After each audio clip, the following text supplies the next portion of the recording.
Hello dear students, welcoming you all to the MKJN classes, and today we are going to start with a new unit, a new chapter named Cell the Unit of Life. तो as you all know, इस chapter में हम लोग क्या पढ़ेंगे? All about the cells and all the mechanisms, phenomena related to the cell. तो इसको हम unit को in आप कह सकते हो एक लोकल लैंग्वेज में, या हमें एक सिंपली हम क्या बोल देते हैं इस यूनिट को, we are going to start the cytology. Cyto word कहाँ से आया है? साइटोन. साइटोन का मीनिंग होता है, साइटो मीन्स सेल और लोगोस मीन्स स्टडी.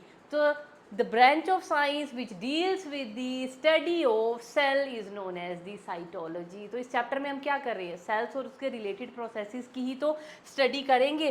तो हम क्या पढ़ रहे हैं? साइटोलॉजी. और साइटोलॉजी में सबसे पहले we will start with the introduction of the chapter. तो इंट्रोडक्शन हमें क्या बताता है? अब हम अपने आसपास बेटा बहुत सारी चीज़ें देखते हैं. अपनी प्रैक्टिकल लाइफ में आप अपने आसपास इतना कुछ देख रहे हो. मैं देख रही हूँ सोफ़ा है, चेयर है, टेबल है, फ़ैन है, वॉल्स हैं, बहुत कुछ है. एक इनके बीच में मैं भी खड़ी हुई हूँ. तो इतने सारे ऑब्जेक्ट्स के अंदर से आप कैसे डिफ्रेंशिएट करते हैं कि ये चीज़ें लिविंग हैं, ये चीज़ें नॉन लिविंग हैं? ये आपकी एनसीईआरटी की भाषा में अगर हम लोग बोलें तो कि कौन सी चीज़ें एनिमेट हैं और कौन सी इनएनिमेट है.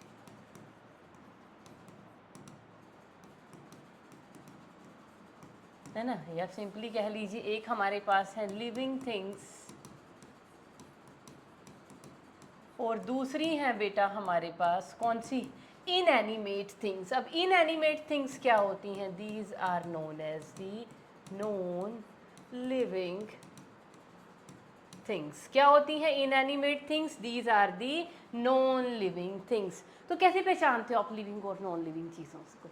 है ना? ये डिफरेंस हम बहुत जूनियर क्लासेस से पढ़ते हुए आ रहे हैं. तो यूजुअली अब हम इतना पढ़ने के बाद हम थोड़ा अब एक लेवल में आंसर देंगे कि लिविंग और नॉन लिविंग चीज़ों में बेसिक डिफरेंस किस चीज़ का होता है. The basic difference lies in the presence and absence of a cell, कि whether their body is cellular और ए सेल्यूलर. अब if I talk about some viruses, तो अगर वायरस की बॉडी की बात करें तो उसको मुझे लिविंग बोलना चाहिए या नॉन लिविंग बोलना चाहिए? बता सकते हो वायरस लिविंग होगा या नॉन लिविंग होगा? नॉन लिविंग होगा. वायरसेस कैसे हैं? Viruses are a cellular. A means without, cellular means cell, without any cell है. लेकिन वो तो मल्टीप्लाई कर रहे हैं मैम. लिविंग होने चाहिए बेटा. वो मल्टीप्लाई करते हैं कब? जब वो प्रेजेंट होते हैं inside the body of the host. तो उनको हमेशा मल्टीप्लाई करने के लिए होस्ट बॉडी की ज़रूरत होती है. सिर्फ उस वक्त वो अपना लाइफ साइकिल कंप्लीट कर लेते हैं. Outside the body of the host कोई भी लाइफ नहीं है. तो क्योंकि वो ए सेल्यूलर है तो हम उनको लिविंग नहीं बोलेंगे. तो किसी भी चीज़ को लिविंग बोलने के लिए किस चीज़ की ज़रूरत है? The presence of cell. अब ये सेल के बेस पे कि सेल कैसी हैं. कोई भी ऑर्गेनिज्म एक सिंगल सेल का बना हुआ है या ज़्यादा सेल का बना हुआ है. हम ऑर्गेनिजम्स को डिवाइड करते हैं. कौन से organisms? We are talking about the living organisms. अब जितने भी लिविंग ऑर्गेनिजम्स हैं बेटा उनको हम टू कैटेगरीज में डिवाइड कर सकते हैं. ऑर्गेनिजम्स होंगे या तो यूनिसेल्यूलर या ऑर्गेनिजम्स हो सकते हैं मल्टी सेल्यूलर. सबको पता है. अब क्योंकि इंट्रोडक्शन है तो मुझे तो देनी ही है, बेसिक से मुझे समझाना ही है. बेशक आप सबको पता हो. अब यूनी का मतलब क्या होता है? Uni refers to the single. और सेल्यूलर का मतलब क्या होता है? सेल. तो single celled organisms are known as unicellular organisms as we all know. Can you give me some examples? लिख सकते हो आप अपने आप कुछ एग्जाम्पल्स. एग्जाम्पल्स आर, ईस्ट का एग्जाम्पल लिख लीजिए. सॉरी, बैक्टीरिया का एग्जाम्पल लिख लीजिए, सिंगल सिंगल सेल के है ना. अमीबा का एग्जाम्पल लिख लीजिए, यूग्लिना का एग्जाम्पल लिख लीजिए. तो ये सारे के सारे एग्जाम्पल किस चीज़ के हैं? यूनिसेल्युलर ऑर्गेनिज्म के. वो पूरा एक सेल अपने आप में एक ऑर्गेनिज्म है. मतलब that organism is made up of only a single cell. On the other hand multi cellular, multi refers to the many. cellular means cells. तो if the body of the organism is composed of many cells या number of cells which are arranged in the form of tissues, organs, and all, है ना, जितना मर्जी आप इसको बढ़ा लो वो सब हमें पता है। तो उनको हम क्या कहेंगे, मल्टी सेलुलर ऑर्गेनिजम्स। क्या एग्जाम्पल होंगे बेटा मल्टी सेलुलर ऑर्गेनिजम्स के, आपके सामने ही खड़ा है एक एग्जाम्पल, तो ह्यूमंस और एंड सो ऑन, जितने भी आपके पास हायर एनिमल्स, हायर प्लांट्स है, कुछ भी लिख लीजिए, all higher animals and plants. सभी चीज़ें किस चीज़ की बनी हुई हैं, अल्टीमेटली सेल की बनी हुई है ना, यस बनी हुई है। तो किसी भी चीज़ को लिविंग बोलने के लिए क्या ज़रूरत है, presence of the cell in that, otherwise that thing can be नहीं, definitely should be put up in the inanimate category. अगर वो सेल की नहीं बनी हुई है तो वो चीज़ क्या है, इनएनिमेट मैटर है, that is non living thing है। ठीक है, तो ये सेल का हमें पता चल गया कि सेल है क्या। अब हमें पढ़ना है व्हाट इज अ सेल, क्या है सेल। जैसे हम लोग डिस्कस करते हैं सेल को हम क्या लिखते हैं, cell is the basic unit of life, यही लिखते हैं आप, cell is the basic unit of life. किसी भी चीज़ को लिविंग कहने के लिए किस चीज़ की ज़रूरत है, कि वो सेल्यूलर हो। कोई भी ऑर्गेनिज्म अगर लिविंग है it should be made up of cells, तो सेल्स की प्रेजेंस ज़रूरी है, वो हम ऑलरेडी बात कर चुके हैं। उसके अलावा cell is the also the structural and functional units.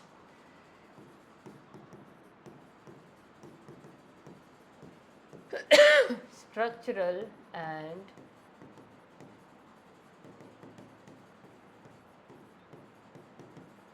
Functional unit, structural and functional unit एक सेल हो सकती है। देखो सेल्स का स्ट्रक्चरल यूनिट का मतलब तो आप समझ रहे हो ना, सेल्स जो हैं स्ट्रक्चर भी बनाएंगी, मतलब एक जैसे मल्टी सेलर ऑर्गेनिजम्स में है, सेल अरेंज हुई टिश्यू बनाए, टिश्यू अरेंज हुए ऑर्गन बने, ऑर्गन अरेंज हुए ऑर्गन सिस्टम आपस में सारे के सारे कोऑर्डिनेट किए, अरेंज हुए और क्या बन गया, एक ऑर्गेनिज्म। और फंक्शनल यूनिट है, फंक्शनल यूनिट कैसे, एक अकेला सेल भी फंक्शनल यूनिट हो सकता है। अब देखो, अब फंक्शनल इस चीज़ को कैसे समझेंगे, अगर हम बात करें कि यूनिसेलुलर ऑर्गेनिज्म की, suppose I am talking about bacteria, bacteria are single celled, तो बैक्टीरिया स्ट्रक्चरली किस चीज़ के बने हुए हैं, सिंगल सेल। और वो क्या है, अब बैक्टीरिया क्या है, बैक्टीरिया रेस्पिरेशन भी करता है ना, बैक्टीरिया सारे काम कितना, मतलब पूरा का पूरा अपने आप में एक ऑर्गेनिज्म है। और ऑर्गेनिज्म के अंदर क्या चलता है बेटा, मेटाबॉलिज्म। और मेटाबॉलिज्म में क्या होती हैं, बहुत सारी बायोलॉजिकल प्रोसेसेस, बहुत सारे बायोलॉजिकल फिनोमिनाज। तो अपने उन फिनोमिनाज को, अपने मेटाबॉलिज्म को चलाने के लिए फंक्शनिंग भी होती रहती है सेल के अंदर। तो एक सेल, अगर हम बात करें ना, only a single cell, only a single celled organism, ये जिसको आप क्या बोलते हो, इसको हम और क्या बोल सकते हैं, that is known as a unicellular organism. बिल्कुल बेटा लाइन टू लाइन आपकी एनसीईआरटी की तरह ही बात कर रहे हैं। ये लेक्चर सुन लेना, एनसीईआरटी पढ़ लेना, लाइन टू लाइन वही चीज़ें मैं आपको पढ़ा रही हूँ। तो only a single celled organism, या जिनको हम बोलते हैं unicellular organisms, these are capable of independent existence, capable of independent existence, कि अगर कोई चीज़ है, अगर वो एक सेल की भी बनी हुई है तो उनकी इंडिपेंडेंट एग्जिस्टेंस है। साथ में क्या है, can perform all vital functions of life, vital या बेसिक फंक्शंस ऑफ लाइफ। तो यूनिसेलुलर ऑर्गेनिज्म, लाइक आप बैक्टीरिया की बात कर लीजिए, आप एमीबा की बात कर लीजिए, तो जो भी ये यूनिसेलुलर ऑर्गेनिज्म हैं, तो एक सेल के भी बने हुए हैं ना ये, तो वो ऑर्गेनिज्म कहलाया जा सकता है, क्योंकि एटलीस्ट वो एक सेल का तो बना हुआ है। और साथ में अगर वो एक सेल का भी है तब भी वो अपने लिए सारे के सारा मेटाबॉलिज्म अपना चला सकता है एक सिंगल सेल के अंदर ही। तो सेल क्या है, बेसिक यूनिट है as well as structural and functional unit of the life, यही बोला गया है। और एक बड़ी अच्छी लाइन एनसीईआरटी के अंदर लिखी हुई है, एनीथिंग लेसर देन या लेस देन अ सेल, मैं भी लिख देती हूँ उस लाइन को, बहुत अच्छी लाइन है वो, एनीथिंग विच इज, ये इसको ना बड़ी अच्छी लाइन है, इसको यहाँ लिख देना चाहिए बड़े अच्छे से, anything which is less than a cell does not ensure independent existence, कि किसी भी चीज़ की इंडिपेंडेंट एग्जिस्टेंस होने के लिए at least it has to contain a single cell. मतलब सबसे, इसीलिए तो हमने इसको कहा it is a basic unit. Life शुरू ही कहाँ से होगी? सेल से। अगर एक सेल भी है ना तो उसके अंदर भी लाइफ है। हम कहेंगे कि वो सारे अपने वाइटल फंक्शंस परफॉर्म कर सकती है और वो लिविंग ऑर्गेनिज्म है, एक सिंगल सेल भी।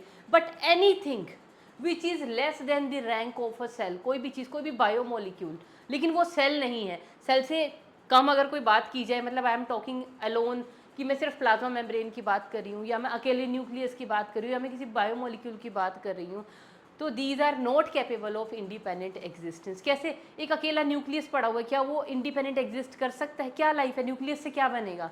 कुछ भी नहीं बनेगा, है ना। तो किसी भी चीज़ की इंडिपेंडेंट एग्जिस्टेंस होने के लिए at least it has to be a single celled. तो anything which is less than a cell does not ensure independent existence. तो ये चीज़ हमारी एनसीईआरटी के अंदर लिखी हुई है, बहुत प्यारी लाइन है बेटा, इस चीज़ पे आप ध्यान देना। अच्छा, अब नेक्स्ट हमारी एनसीईआरटी क्या बताती है? Regarding the discovery of the cell. चलिए हम भी चलते हैं आगे। डिस्कवरी ऑफ द सेल आगे, अच्छा सेल थ्योरी आ गई हमारे पास। तो regarding the,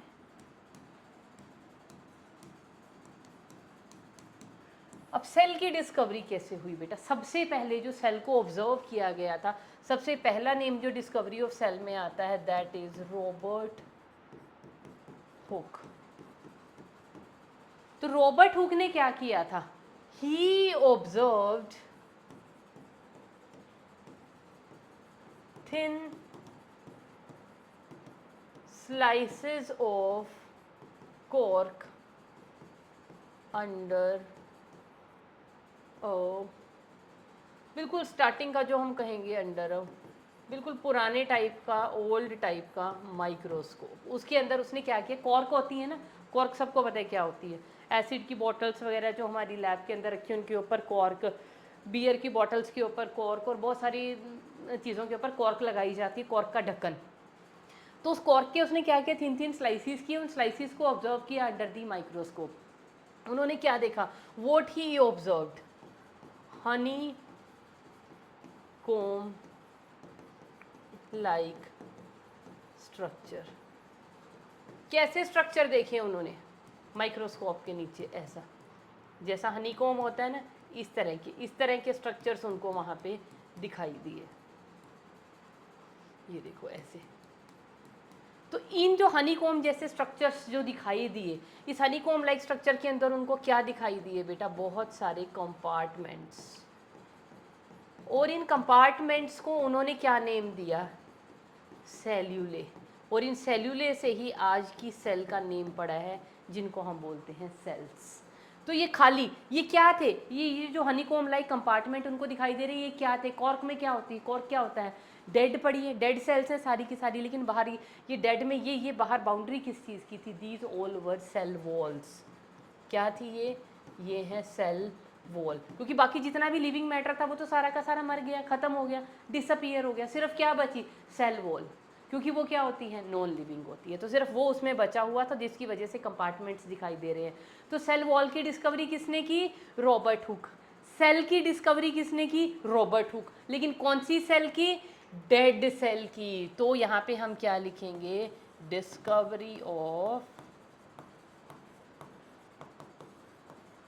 dead cell and cell wall. Cell wall और डेड सेल की डिस्कवरी किसने की थी बेटा? रॉबर्ट हुक ने। फिर सेकंड फेलो आए जो बड़े इंपॉर्टेंट हैं, जिनका नेम है बेटा एंटन वॉन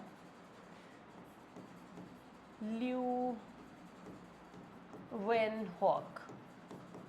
अब एंटन वॉन ल्यूवेनहॉक ने क्या किया, he was responsible for the discovery of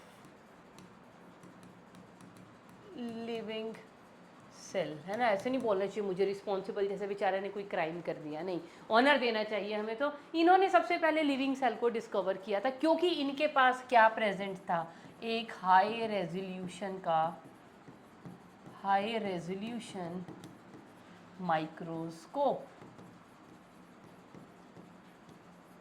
खुद ही बनाया था इन्होंने, बड़े हाई रेजोल्यूशन का माइक्रोस्कोप बना दिया और उसके नीचे इन्होंने क्या किया, जैसे बारिश का पानी है उसको ऑब्जर्व करना शुरू कर दिया, रेन वाटर को, है ना। चीक सेल हैं उनको स्क्रैच किया, उसको चीक सेल से जो भी निकला मैटर उसको स्लाइड के ऊपर रखा, कवर स्लिप से ढका, उसको माइक्रोस्कोप के नीचे देखा।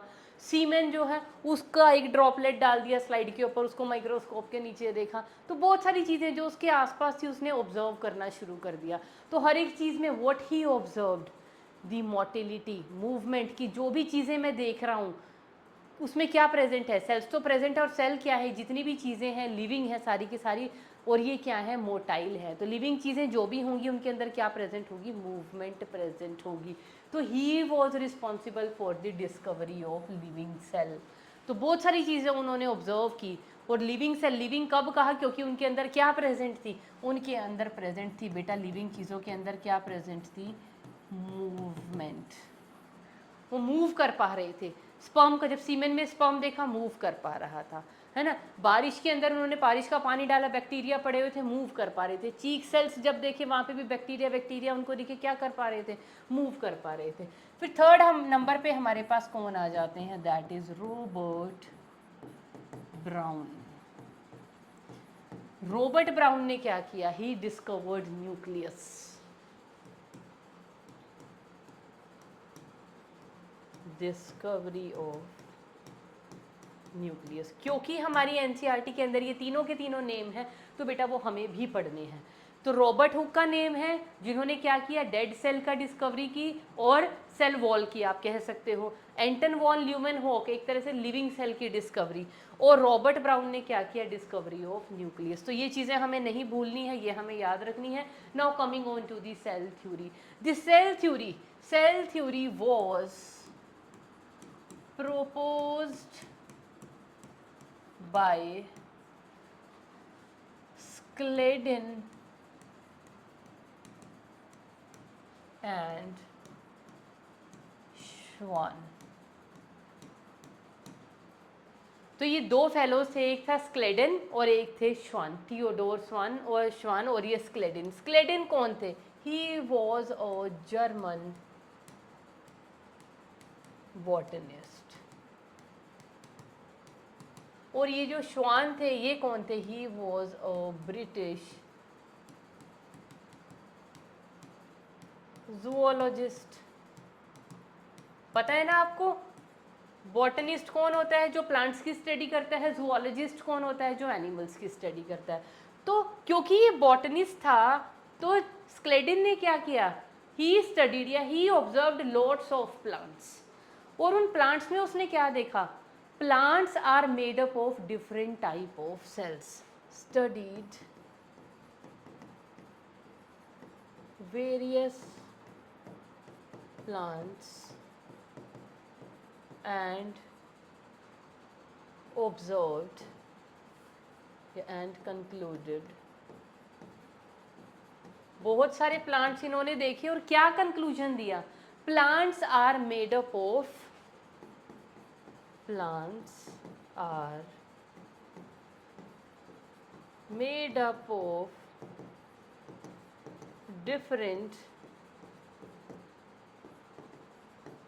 type of cells which forms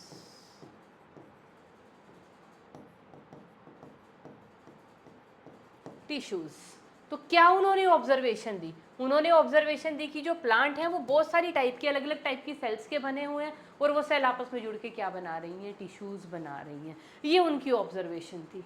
फिर ये जो दूसरे थे श्वान, इन्होंने क्या किया, इन्होंने स्टडी की, इन्होंने भी लिविंग चीज़ों पे, एनिमल्स पे स्टडी की। तो इन्होंने क्या स्टडी किया, इन्होंने बताया कि जो लिविंग चीज़ें थी, जो ये सेल्स की बात कर रहा है, तो जो सेल्स हैं, सेल्स आर, जितनी भी सेल हैं, चाहे वो प्लांट की सेल है या एनिमल की सेल है, हर एक के बाहर क्या प्रेजेंट है? Outer membrane.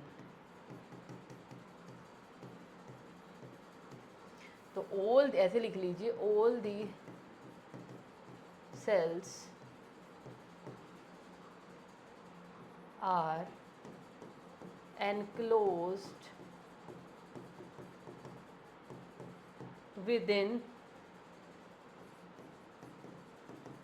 outer membrane। हर एक सेल के बाहर क्या प्रेजेंट थी? एक आउटर मेम्ब्रेन थी, और उस आउटर मेम्ब्रेन को उन्होंने क्या नेम दिया बेटा? Plasma membrane. दूसरी ऑब्जर्वेशन उन्होंने क्या दी कि जो स्पेशली जो प्लांट सेल्स हैं, plant cells are unique in having additional cell, additional membrane, जिसका नेम क्या था? That was cell wall, which was not present in the animals। उन्होंने क्या देखा कि चाहे जितनी भी सेल हैं, प्लांट की हैं, एनिमल की हैं, सबके बाहर क्या प्रेजेंट है? एक आउटर मेम्ब्रेन है, जिसको उन्होंने नेम दिया प्लाज्मा मेम्ब्रेन। और लेकिन जब प्लांट में पढ़ा, प्लाज्मा मेम्ब्रेन के अलावा भी उनके पास एक यूनिक एडिशनल मेम्ब्रेन थी, जिसका नेम क्या था? सेल वॉल था। और उन्होंने क्या लिखा कि ऑल दी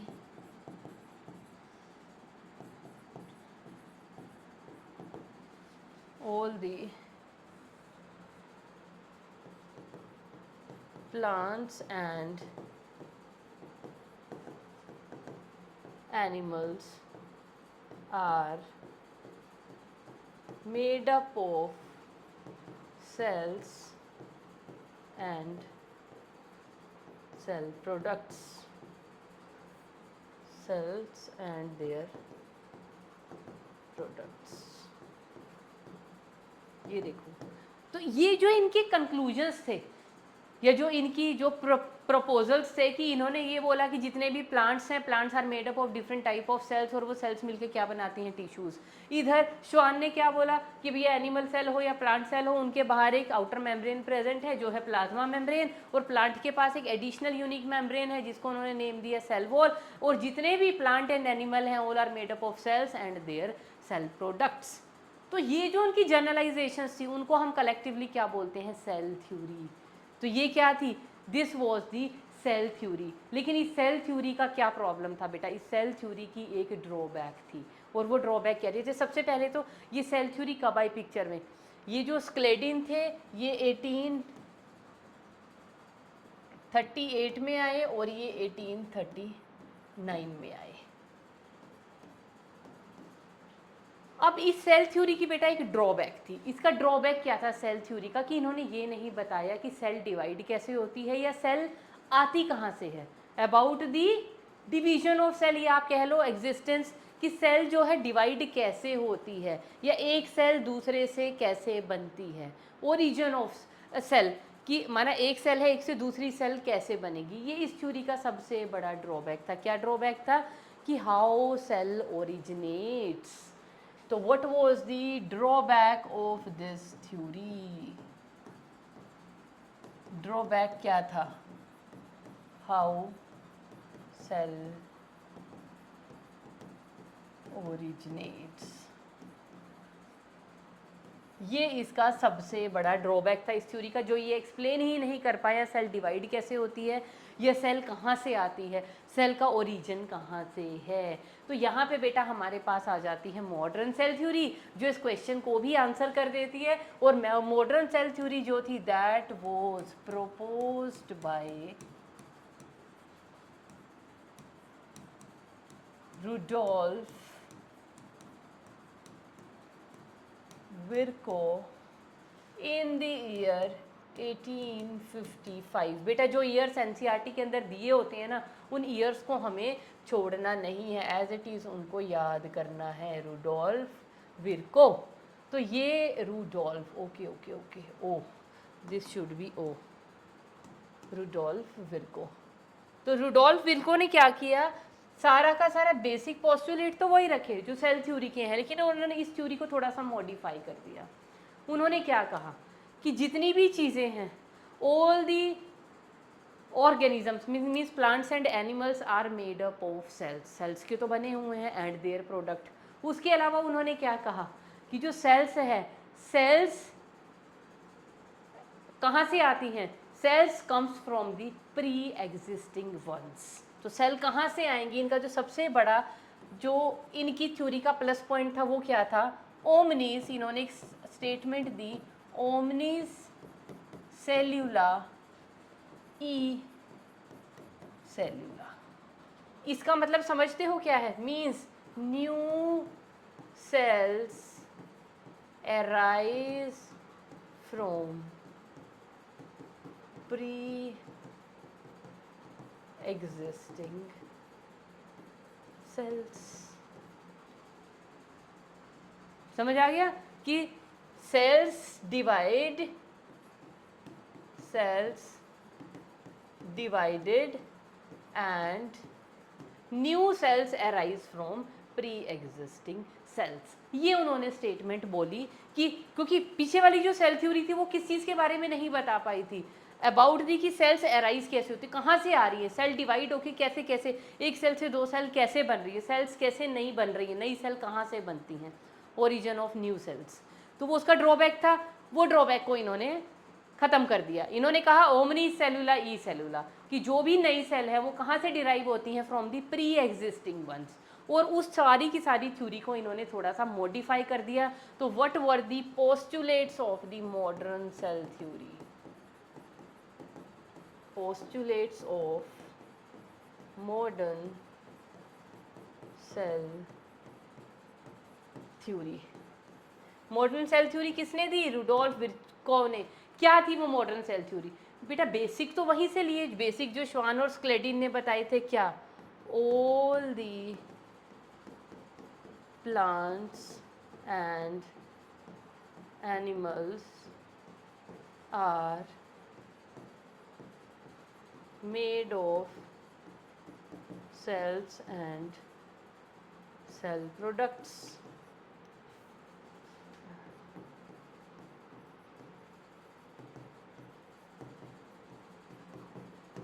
ये पोस्टुलेट तो पीछे वाली थ्योरी का ही लिया, इन्होंने एडिशनल क्या ऐड किया, sales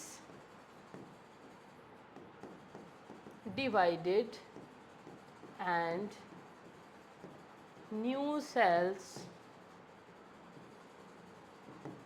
arise from pre-existing ones। बस ये आ गई मॉडर्न सेल थ्योरी के पोस्टुलेट। कुछ भी नहीं है, कुछ भी डिफिकल्ट नहीं है इस चैप्टर में, बहुत सिंपल सा चैप्टर है, बड़ा अच्छा सा चैप्टर है। और लेकिन इन चीज़ों को हमें बिल्कुल भी इग्नोर नहीं करना कि इतना सिंपल है, क्या है, इसको पढ़ लेंगे, ऐसे नहीं करना बेटा। कंपटीशन में यहीं से इन चीज़ों में से जो बड़ी सिंपल और जर्नलाइज लगती है ना, वहीं से कई बार क्वेश्चन आ जाता है और फिर हम खड़े के खड़े रहते हैं, अरे इसको तो हमने इग्नोर ही कर दिया था, हमने सिंपल सोच के इसको पढ़ा ही नहीं था। अब पोस्टुलेट आपको रुडोल्फ विर्को के क्या मेन पोस्टुलेट है, ओमनी सेलुला ई सेलुला, ये इन्होंने स्टेटमेंट दी थी। ये वाला पॉइंट तो पीछे वालों का ही उठाया हुआ उन्होंने, क्योंकि सेल थ्योरी इन्होंने ऑलरेडी दे दी थी श्वान एंड स्क्लेडिन ने, तो उसको मॉडर्नाइज थोड़ा सा मॉडिफाई किया था, क्योंकि उसमें कुछ कमी थी। वो कमी क्या थी, सेल की, नई सेल के ओरिजिन के बारे में नहीं बता पा रहे थे कि नई सेल कैसे बनेंगी, तो वो इन्होंने बता दिया था। तो ये क्या बन गई, पुराने पोस्टुलेट प्लस रुडोल्फ ने जो नए वाला पोस्टुलेट बनाया, सारे मिला के क्या बन गई, modern cell theory. And the credit for the modern cell theory goes to the Rudolf Virchow. चलिए जी, ये हो गई बेटा मॉडर्न सेल थ्योरी। उसके बाद आ जाइए an overview of the cell. अब सेल के बारे में अगर हम ओवरव्यू ले तो सेल बेटा कितने टाइप की होती है हमारे पास, types of cells on the basis of origin, है ना, कैसा उसके अंदर न्यूक्लियस प्रेजेंट है, कैसे है वो सेल, पुरानी है कि नहीं है।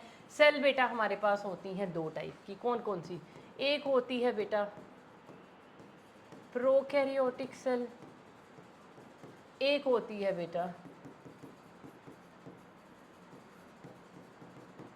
Eukaryotic cell. क्या डिफरेंस है ना, प्रोकैरियोटिक तो जब आप ओवरव्यू ऑफ सेल पढ़ते हो तो उसमें सबसे पहला ही क्वेश्चन हमारे पास क्या आता है, टाइप्स ऑफ सेल्स। और ये कैसे, सबसे पहली लाइन आपके पास क्या आती है कि जब हमने अनियन पील का एक्सपेरिमेंट किया हुआ है, देखो अनियन पील एक्सपेरिमेंट की बात हुई है, अनियन पील एक्सपेरिमेंट। फिर हमारे पास क्या होता है, इसको एक काम करते हैं, हम अपनी एनसीईआरटी के हिसाब से ही चलेंगे, हम इसको भी इरेज कर देते हैं, हम इसी हिसाब से चलते हैं जो कंटेंट हमारी एनसीईआरटी के अंदर दिया हो। तो एनसीईआरटी सबसे पहले क्या लिखती है, हम लोगों ने पढ़ लिया है बेटा अनियन पील एक्सपेरिमेंट। तो जब हमने अनियन पील एक्सपेरिमेंट किया, तो अगर आपको प्रैक्टिकल क्लासेस में लेके जाते हैं तो जूनियर क्लास में भी हमने कर लिया है, स्लाइड हमने ऑलरेडी देखी हुई है। तो हमें क्या देखने को मिलता है, हमें देखने को मिलती है बेटा सेल। अब क्योंकि अनियन पील क्या है, प्लांट सेल, बाहर होगी सेल वॉल, सेल वॉल के अंदर क्या प्रेजेंट होगी, सेल मेम्ब्रेन, सेल मेम्ब्रेन के अंदर क्या प्रेजेंट होगा, साइटोप्लाज्म। तो सबसे बाहर क्या प्रेजेंट होगी बेटा, सेल वॉल, सेल वॉल के अंदर क्या प्रेजेंट होगी, प्लाज्मा मेम्ब्रेन, और यहाँ पे ये अंदर क्या प्रेजेंट होगा, साइटोप्लाज्म। उसके पास क्या प्रेजेंट होगी, साइटोप्लाज्म कंटेनिंग ऑर्गेनेलीज। इसके अंदर क्या प्रेजेंट होंगी, बहुत सारी ऑर्गेनेलीज प्रेजेंट होंगी। फिर एक और एक्सपेरिमेंट है, हमने चीक सेल का एक्सपेरिमेंट किया है, चीक सेल एक्सपेरिमेंट। कैसे करते हैं चीक सेल एक्सपेरिमेंट, कभी किया है, कुल्ला करके आओ, माउथ को अच्छे से माउथ वॉश कर लिया ना पानी से, उसके बाद एक वो लो, क्या बोलते हैं यार, दिमाग से ही निकल जाता है, वो टूथपिक, टूथपिक लो और उसको हल्के से अपनी चीक से स्क्रैप ऑफ करो। ये नहीं घिसा दिया चीक को, ब्लड निकाल लिया, नहीं नहीं, ऐसे चुभोना नहीं है, ऐसे पकड़ा और उसका ऐसे ऐसे उससे स्क्रैप ऑफ किया अपने चीक को अंदर से बड़ा सॉफ्टली, और जो भी उसके ऊपर सलाइवा या जो भी कुछ लगा उसको क्लीन ग्लास स्लाइड के ऊपर ऐसे टैप कर दिया, उसके ऊपर कुछ स्टेन्स वगैरह या ग्लिसरीन डाली, उसके ऊपर एक कवर स्लिप लगाई, उसको माइक्रोस्कोप के नीचे देखो तो आपको क्या दिखाई देंगी, चीक की सेल्स दिखाई देंगी। और जब आप चीक की सेल कैसी दिखाई देंगी आपको, उसके बाहर क्या होगी, सिर्फ और सिर्फ एक प्लाज्मा मेम्ब्रेन, और अंदर क्या प्रेजेंट होगा, cytoplasm containing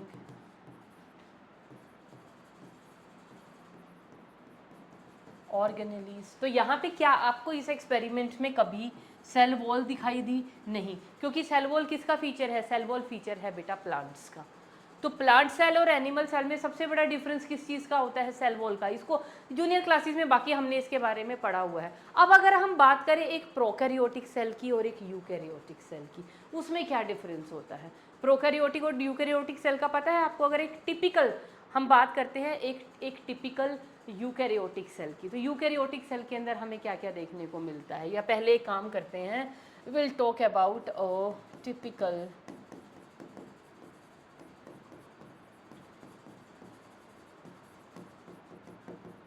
prokaryotic cell.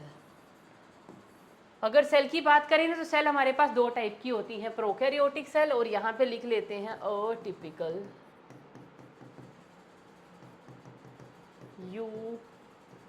Eukaryotic cell.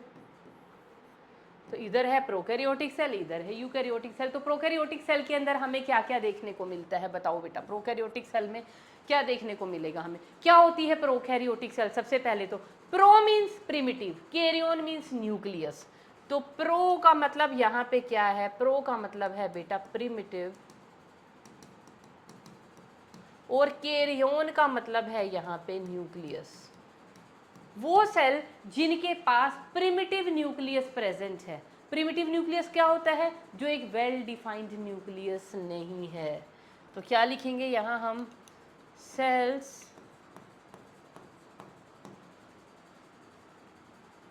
contains a primitive nucleus। Primitive nucleus का मतलब क्या होता है, nucleus is not well developed. तो ऐसे न्यूक्लियस को हम क्या बोलते हैं बेटा? ऐसे न्यूक्लियस को हम बोलते हैं न्यूक्लियोइड, या उसी का नेम होता है जीनोपोर।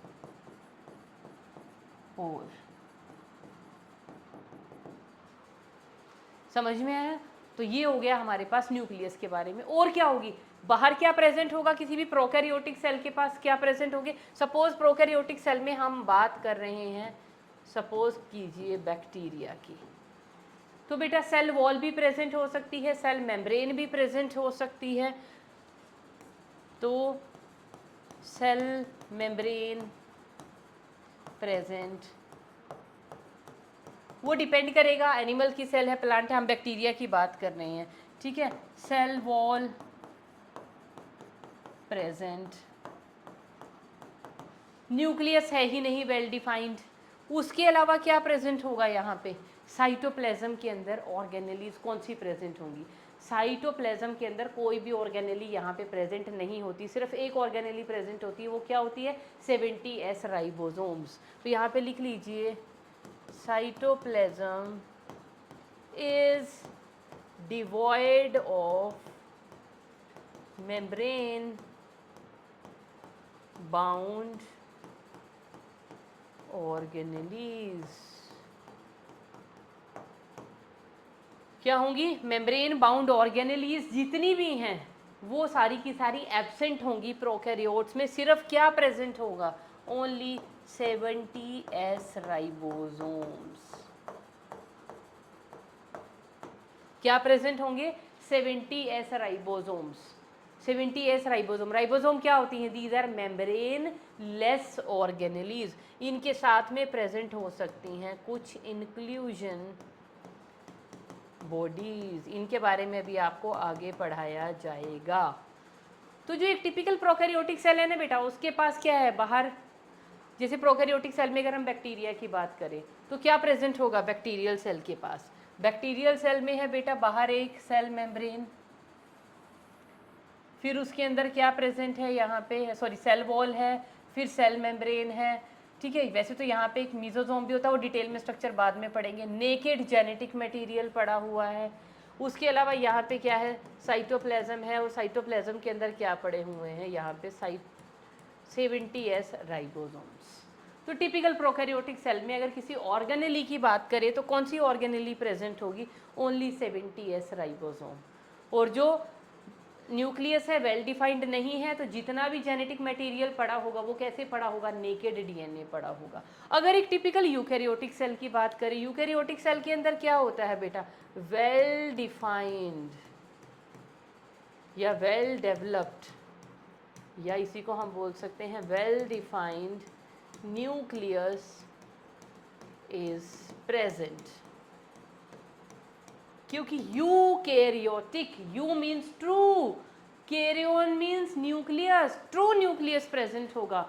तो वेल डेवलप्ड या वेल डिफाइंड न्यूक्लियस यहाँ पे प्रेजेंट होगा।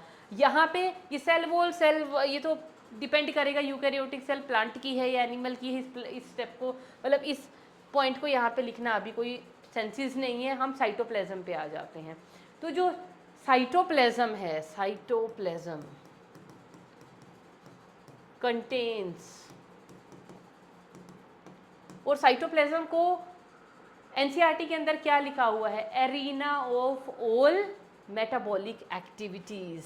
तो साइटोप्लाज्म को क्या लिखा हुआ है? कहाँ पे लिखे हम? यहाँ पे लिख दें। साइटोप्लाज्म को क्या लिखा हुआ है एनसीईआरटी ने? Cytoplasm is the arena of all cellular activities. ये लाइन जब भी आप पढ़ेंगे एनसीईआरटी तो you will encounter this line, आएगी ये लाइन आपको पढ़ने में। एरिना का मतलब क्या होता है? एरिया। साइटोप्लाज्म वो जोन है सेल का जहाँ पे मैक्सिमम सेलुलर एक्टिविटीज़ होती हैं। ग्लाइकोलिसिस हो गया, डाइजेशन हो गया, जो भी सेल के अंदर जो भी मेटाबॉलिज्म में जो भी प्रोसेसेस हो रही हैं वो सारी की सारी कहाँ होती हैं? इन दी साइटोप्लाज्म। तो साइटोप्लाज्म इज दी साइट या arena of all the cellular activities. तो यहाँ पे cytoplasm contains all the membrane bound organelles. वहाँ पे तो कोई भी मेम्ब्रेन बाउंड ऑर्गेनेली प्रेजेंट ही नहीं थी, यहाँ पे सारी मेम्ब्रेन बाउंड ऑर्गेनेली प्रेजेंट होंगी। अब मेम्ब्रेन बाउंड ऑर्गेनेलीज दो टाइप की होती हैं, वो ऑर्गेनेली जो डबल मेम्ब्रेन्ड होती हैं, वो ऑर्गेनेलीज जो सिंगल मेम्ब्रेन्ड होंगी। तो डबल मेम्ब्रेन्ड ऑर्गेनेली, डबल मेम्ब्रेन्ड ऑर्गेनेली कौन कौन सी होती हैं बेटा सेल के अंदर जो डबल मेम्ब्रेन्ड ऑर्गेनेली होती हैं? बता सकता है कोई? रिकॉल कर सकता है? पढ़ा हुआ है ये हमने प्रीवियस क्लासेस में। तो सबसे पहले हमारे पास आ गया माइटोकॉन्ड्रिया, दूसरा बेटा हमारे पास आ गए प्लास्टिड्स। ये सब किसके अंदर आते हैं? माइटोकॉन्ड्रिया हो गया, प्लास्टिड्स हो गए, ये डबल मेम्ब्रेन्ड ऑर्गेनेलीज हैं। और सिंगल मेम्ब्रेन्ड ऑर्गेनेली कौन कौन सी प्रेजेंट है? सिंगल मेम्ब्रेन ऑर्गेनेली, इनके भी एग्जाम्पल लिख दिए जाएं। लाइक अगर मैं बात करूं गोल्जी की, मैं बात करूं एंडोप्लाज्मिक रेटिक्यूलम की, मैं बात करूं लाइजोसोम्स की, ठीक है, ये सारी की सारी चीज़ें। तो और प्रोकैरियोटिक सेल के अंदर क्या नहीं प्रेजेंट होते हैं? सेंट्रोसोम, सेंट्रियोल्स, ये सभी की सभी चीज़ें। वो चलो अभी आप छोड़ दो अभी के लिए। तो एक टिपिकल यूकैरियोटिक सेल में क्या होगा? एक वेल डिफाइंड न्यूक्लियस होगा और साइटोप्लाज्म के अंदर सारी की सारी membrane bound organelles, whether double membraned या सिंगल मेम्ब्रेन्ड ऑर्गेनेली है, सारी प्रेजेंट होंगी। और यहाँ पे राइबोसोम कैसे प्रेजेंट होंगे बेटा? ATS ribosomes, ATS ribosomes present. वो राइबोसोम को कभी भी मेम्ब्रेन बाउंड ऑर्गेनेली नहीं बोलोगे। लेकिन प्रोकैरियोटिक सेल की अगर बात करें तो यहाँ पे क्या है? These are devoid of a well defined nucleus. यहाँ पे वेल डिफाइंड न्यूक्लियस नहीं होता है, जो जेनेटिक मटेरियल है नेकेड पड़ा होता है। इनका जो साइटोप्लाज्म है उसके पास मेम्ब्रेन बाउंड ऑर्गेनेली कोई भी नहीं है, सिर्फ राइबोसोम प्रेजेंट है ऑर्गेनेली के नाम पे। और वो राइबोसोम कौन से हैं? वो भी ATS नहीं है, ओनली 70S राइबोसोम प्रेजेंट है, ठीक है। तो ओवरव्यू ऑफ सेल में बेटा आपके पास यही चीज़ें दी हुई हैं। उसके बाद आपको बेटा कुछ ये डायग्राम्स हमारी बुक के अंदर दिए हुए हैं और इनसे रिलेटेड सबसे पहले हमें क्या बताया? कुछ सेल्स के बारे में जो हमें NCERT में दी हुई है उनके बारे में हमें पता होना चाहिए। क्या क्या? सबसे पहले तो स्मॉलेस्ट सेल कौन सा होता है? क्या यहाँ पे स्पेस है? यहीं पे लिख लें? नहीं, चलिए स्मॉलेस्ट सेल कौन सा है? स्मॉलेस्ट सेल नोन, उसका नेम है बेटा माइकोप्लाज्मा।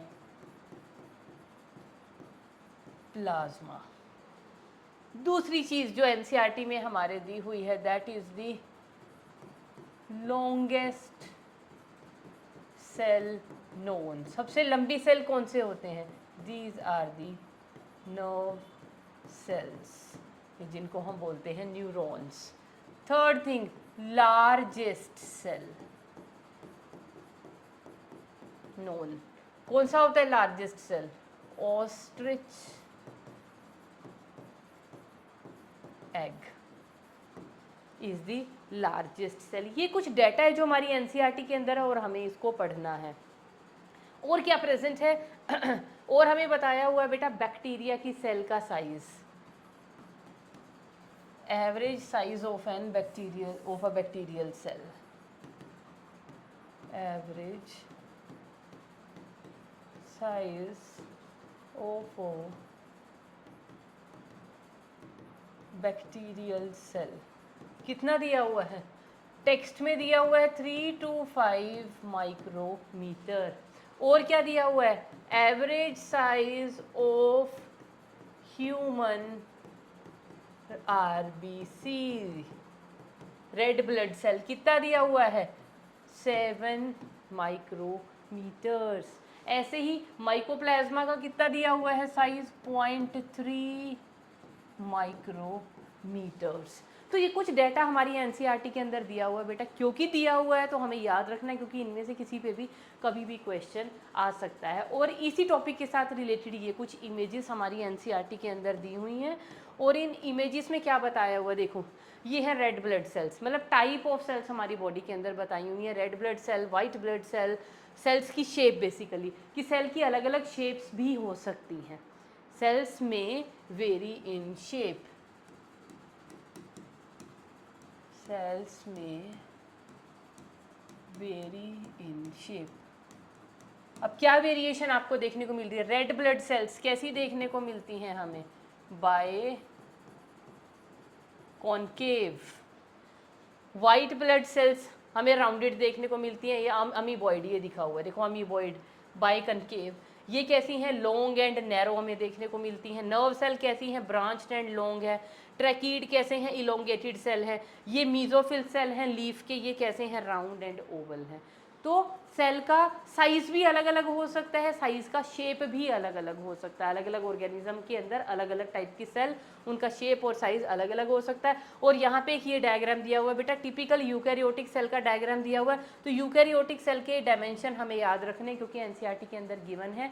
एक टिपिकल यूकैरियोटिक सेल का साइज क्या होता है, 10 to 20 माइक्रोमीटर्स। अगर एक टिपिकल बैक्टीरिया का देखें, टिपिकल बैक्टीरिया का साइज तो हमने क्या लिख लिया था, 3 to 5 माइक्रोमीटर, लेकिन वो टेक्स्ट में लिखा हुआ है और डायग्राम में लिखा हुआ है 1 to 2 micrometer.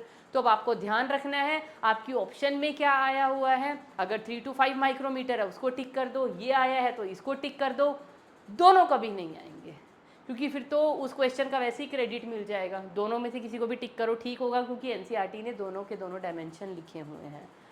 पीपीएलओस, pleuropneumonia like organism, क्या साइज होता है, 0.1 माइक्रोमीटर्स। Viruses 0.02 to 0.2 micrometres. तो ये कुछ जो हमें डायमेंशंस दिए हुए हैं regarding the size of the cell, ये हमें लर्न करने हैं बेटा। इससे आगे हम एक प्रोकैरियोटिक, टिपिकल प्रोकैरियोटिक सेल को डिटेल में पढ़ेंगे in the upcoming lecture. That's all for today.